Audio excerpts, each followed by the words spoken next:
ಪಾಠ 33 ಮಾರುಕಟ್ಟೆ ನಿರ್ವಹಣೆ ಅಭ್ಯಾಸಗಳು ಬಿಟ್ಟ ಸ್ಥಳ.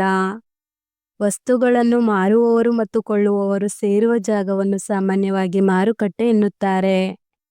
ಒಂದು ಭೌಗೋಳಿಕ ಪ್ರದೇಶಕ್ಕೆ ಸೀಮಿತವಾಗಿರುವ ಮಾರುಕಟ್ಟೆಯನ್ನು ಸ್ಥಳೀಯ ಮಾರುಕಟ್ಟೆ ಎನ್ನುತ್ತಾರೆ.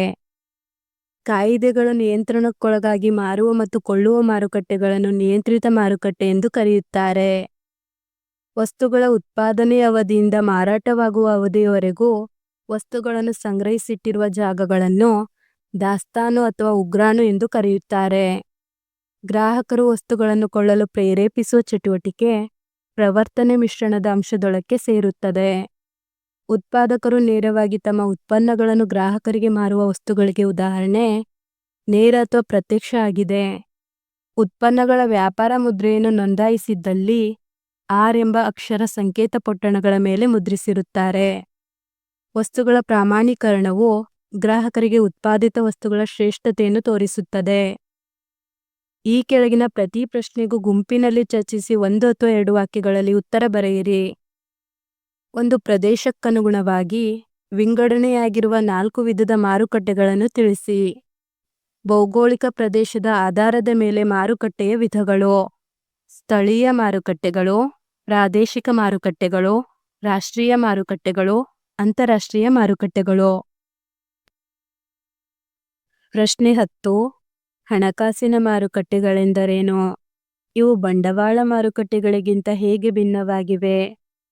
ಹಣಕಾಸಿನ ಮಾರುಕಟ್ಟೆಗಳು ವ್ಯವಹಾರ ಸಂಸ್ಥೆಗಳಿಗೆ ಬೇಕಾಗುವ ಹಣಕಾಸನ್ನು ಕೊಳ್ಳುವ ಮತ್ತು ಮಾರುವ ವಹಿವಾಟುಗಳಿಗೆ ವಿಶೇಷವಾಗಿ ಸ್ಥಾಪಿಸಲ್ಪಟ್ಟಿರುತ್ತವೆ. ಉದಾಹರಣೆಗೆ ಷೇರು ಮಾರುಕಟ್ಟೆ, ಲೇವಾದೇವಿ ಮಾರುಕಟ್ಟೆ. ಬಂಡವಾಳ ಮಾರುಕಟ್ಟೆ ಒಂದು ವಿಶಿಷ್ಟವಾದ ಮಾರುಕಟ್ಟೆಯಾಗಿದ್ದು ವ್ಯವಹಾರ ಸಂಸ್ಥೆಗಳಿಗೆ ದೀರ್ಘಾವಧಿ ಸಾಲವನ್ನು ಒದಗಿಸುತ್ತವೆ. ಇವು ಸಾಮಾನ್ಯವಾಗಿ ಹಣಕಾಸು ಸಂಸ್ಥೆಗಳಾಗಿರುತ್ತವೆ. ಉದಾಹರಣೆಗೆ ಷೇರು ಮಾರುಕಟ್ಟೆ. ಗ್ರಾಹಕರ ಮಾರುಕಟ್ಟೆ ಮತ್ತು ಉತ್ಪಾದಕರ ಮಾರುಕಟ್ಟೆಗಳೆಂದರೇನು? ಗ್ರಾಹಕರ ಮಾರುಕಟ್ಟೆಗಳಲ್ಲಿ ವಸ್ತುಗಳನ್ನು ಗ್ರಾಹಕರು ತಮ್ಮ ಸ್ವಂತ ಉಪಯೋಗಕ್ಕಾಗಿ ಕೊಳ್ಳುತ್ತಾರೆ. ಉತ್ಪಾದಕರ ಮಾರುಕಟ್ಟೆಯಲ್ಲಿ ವಸ್ತುಗಳನ್ನು ಉತ್ಪಾದನಾ ಪ್ರಕ್ರಿಯೆಗಳಿಗಾಗಿ ಮಾರಾಟ ಮಾಡುತ್ತಾರೆ. ಸ್ಥಳೀಯ ಮಾರುಕಟ್ಟೆ ಎಂದರೇನು? ಇದು ಭವಿಷ್ಯದ ಮಾರುಕಟ್ಟೆಗಳಿಗಿಂತ ಹೇಗೆ ಭಿನ್ನವಾಗಿವೆ? ಸ್ಥಳೀಯ ಮಾರುಕಟ್ಟೆಗಳಲ್ಲಿ ಒಂದು ಸ್ಥಳೀಯ ಪ್ರದೇಶದಲ್ಲಿ ಮಾತ್ರ ಸರಕುಗಳನ್ನು ಮಾರುವ ಮತ್ತು ಕೊಳ್ಳುವ ಪ್ರಕ್ರಿಯೆ ನಡೆಯುತ್ತವೆ. ಭವಿಷ್ಯದ ಮಾರುಕಟ್ಟೆಯಲ್ಲಿ ತತ್ಕ್ಷಣ ವಸ್ತುಗಳ ವಿತರಣೆ ಆಗುವುದಿಲ್ಲ. ಮುಂದಿನ ಅವಧಿಗಾಗಿ ಮಾರಾಟ ಮತ್ತು ಕೊಳ್ಳುವ ಒಪ್ಪಂದಗಳು ನಡೆಯುತ್ತವೆ. ಅಸಾಂಪ್ರದಾಯಿಕ ಮಾರುಕಟ್ಟೆಗಳ ಯಾವುದಾದರೂ 4 ಬಗೆಗಳನ್ನು ತಿಳಿಸಿ. ಅಸಾಂಪ್ರದಾಯಿಕ ಮಾರುಕಟ್ಟೆಗಳ ಬಗೆಗಳು: ಅಂಚೆ ಮೂಲಕ ಮಾರಾಟ ಮಾಡುವ ಸಂಸ್ಥೆಗಳು, ದೂರವಾಣಿ ಮೂಲಕ ಕೊಳ್ಳುವುದು, ಪ್ರಾಸ್ತಾವಿಕ ಅಂಗಡಿಗಳು, ವಿಶೇಷ ಮತ್ತು ಬೆಲೆ ಪಟ್ಟಿ ಆಧರಿಸಿ ಮಾರಾಟ, ಅಂತರ್ಜಾಲ ಮಾರುಕಟ್ಟೆ. ಮಾರುಕಟ್ಟೆ ಮಿಶ್ರಣ ಎಂದರೇನು? ಮಾರಾಟಶಾಸ್ತ್ರದ ಚಟುವಟಿಕೆಗಳನ್ನು ವ್ಯಕ್ತಗೊಳಿಸುವುದು, ಕಾರ್ಯಗತ ಮಾಡುವುದು ಮತ್ತು ಒಟ್ಟುಗೂಡಿಸುವುದನ್ನು ಮಾರುಕಟ್ಟೆ ಮಿಶ್ರಣ ಎನ್ನುವರು. ಗ್ರಾಹಕರ ರಕ್ಷಣೆ ಏಕೆ ಅವಶ್ಯಕವಾಗಿದೆ? ಗ್ರಾಹಕರನ್ನು ಉತ್ಪಾದಕರ ಮತ್ತು ವ್ಯಾಪಾರಿಗಳ ಶೋಷಣೆಯಿಂದ ರಕ್ಷಿಸಲು ಹಾಗೂ ಗ್ರಾಹಕರ ಹಿತಾಸಕ್ತಿಗಳನ್ನು ರಕ್ಷಿಸಲು ಗ್ರಾಹಕರ ರಕ್ಷಣೆ ಅವಶ್ಯಕವಾಗಿದೆ. ವಸ್ತುಗಳಿಗೆ ಮುದ್ರೆ ಹಾಕುವುದು ಎಂದರೇನು?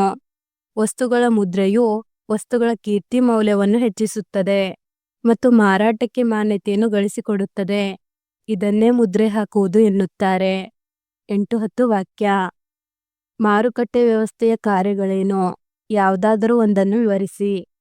ಮಾರುಕಟ್ಟೆ ವ್ಯವಸ್ಥೆಯ ಕಾರ್ಯಗಳು: ಖರೀದಿ ಮತ್ತು ಜೋಡಣೆ, ಮಾರಾಟ ಮಾಡುವುದು ಅಥವಾ ವಿಕ್ರಯಿಸುವುದು, ಸಾಗಾಣಿಕೆ, ದಾಸ್ತಾನು ಮತ್ತು ಉಗ್ರಾಣ ವ್ಯವಸ್ಥೆ, ಮಾರುಕಟ್ಟೆ ಸಂಶೋಧನೆ, ಪ್ರಮಾಣೀಕರಣ, ವರ್ಗೀಕರಣ, ಮುದ್ರೆ ಹಾಕುವುದು, ನಷ್ಟ ಭಯ ಭರಿಸುವಿಕೆ ಅಥವಾ ವಿಮೆ. ಖರೀದಿ ಮತ್ತು ಜೋಡಣೆ: ಖರೀದಿ ಎಂದರೆ ಉತ್ಪಾದಕರು ಸರಕುಗಳನ್ನು ಉತ್ಪಾದನೆಗಾಗಿ ಕೊಳ್ಳುವುದು ಅಥವಾ ಮಧ್ಯವರ್ತಿಗಳು ಮರು ಮಾರಾಟಕ್ಕೆ ಕೊಳ್ಳುವುದು, ಆದರೆ ಗ್ರಾಹಕರು ಅನುಭೋಗಕ್ಕಾಗಿ ಕೊಳ್ಳುವುದಿಲ್ಲ. ಖರೀದಿ ಮಾಡಿದ ವಸ್ತುಗಳ ಒಟ್ಟುಗೂಡಿಸುವಿಕೆಯು ವಸ್ತುಗಳ ಖರೀದಿಯ ನಂತರ ಪ್ರಾರಂಭವಾಗುತ್ತದೆ. ಮಾರುಕಟ್ಟೆ ಮಿಶ್ರಣದ ಮೂಲಾಂಶಗಳಾವುವು? ಯಾವುದಾದರೂ ಒಂದನ್ನು ವಿವರಿಸಿ. ಮಾರುಕಟ್ಟೆ ಮಿಶ್ರಣದ ಮೂಲಾಂಶಗಳು: ಉತ್ಪನ್ನ ಮಿಶ್ರಣ, ಬೆಲೆ ಮಿಶ್ರಣ, ಪ್ರವರ್ತನ ಮಿಶ್ರಣ, ಸ್ಥಳ ಮಿಶ್ರಣ. ಉತ್ಪನ್ನ ಮಿಶ್ರಣ: ಉತ್ಪನ್ನ ಮಿಶ್ರಣವೆಂದರೆ ಮಾರಾಟವಾಗುವ ಸರಕುಗಳ ಸೇವೆಗಳ ಬಗ್ಗೆ ವಿಶಿಷ್ಟ ಲಕ್ಷಣಗಳನ್ನು ಹೊಂದಿರುವ ವಿವಿಧ ಪರ್ಯಾಯಗಳ ಸಂಯೋಜನೆಯಾಗಿದೆ.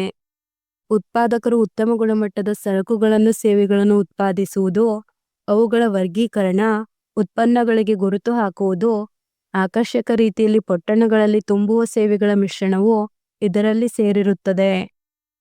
ಮಾರುಕಟ್ಟೆ ವ್ಯವಸ್ಥೆಯ ಪ್ರಾಮುಖ್ಯತೆ ಏನು? ಇದು ಜನರ ಜೀವನ ಮಟ್ಟವನ್ನು ಹೇಗೆ ಹೆಚ್ಚಿಸುತ್ತದೆ?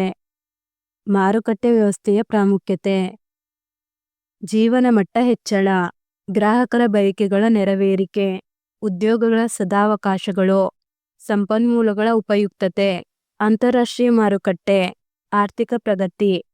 ಮಾರುಕಟ್ಟೆ ವ್ಯವಸ್ಥೆಯಿಂದ ಆದಾಯ ಪ್ರಮಾಣ ಹೆಚ್ಚಾಗಿ ಜನರ ಜೀವನ ಮಟ್ಟ ಹೆಚ್ಚಿಸುತ್ತದೆ. ಧನ್ಯವಾದಗಳು. Don't forget to subscribe.